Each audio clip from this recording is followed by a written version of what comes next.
来继续正大消息，来看国民党的立委颜宽恒涉嫌贪污甲伪造文书，再起二审宣判。这个贪污罪是判去年10个月，会当搁来上诉。若伪造文书判6个月确定，袂使搁上诉。颜宽恒针对着判决的结果讲，这就是一场司法的迫害。伊讲伊绝对袂妥协，会上诉到底。那司法迫害就变成执政者对于铲除异己的一种手段。徛伫咧台中高分县的门口，强调这是司法迫害。国民党立委颜宽恒牵涉贪污、伪造文书。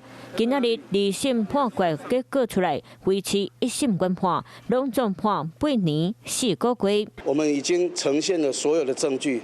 林敬吾先生确实都是助理，林敬吾先生的薪资确实都是由他自己所领取，但是借由这样子的媒体跟司法的手段，让宽恒深陷这个司法的风暴，这是我没有办法忍受。因为涉嫌诈领助理费加入食钱风波，时任颜宽恒助理林正宏嘛出面受访，伊讲伫咧开庭时已经提供真济当时做工课证据，算嘛是叫判刑。如果今天证据没办法显示我是真的是助理，或是我没有从事助理的工作，那你把我判刑都没关系。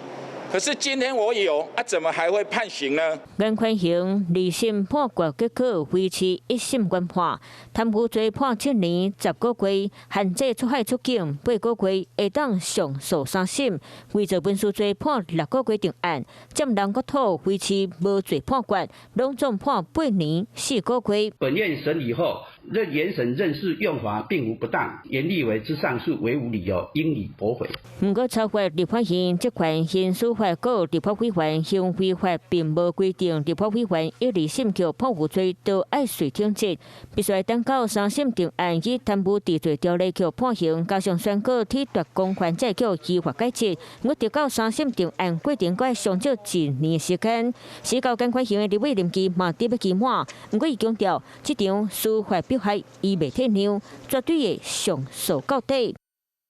Hello， 我是雷亚，想要抢先掌握最及时的新闻资讯吗？赶快订阅、按赞、开启小铃铛，锁定华视新闻 YouTube 频道。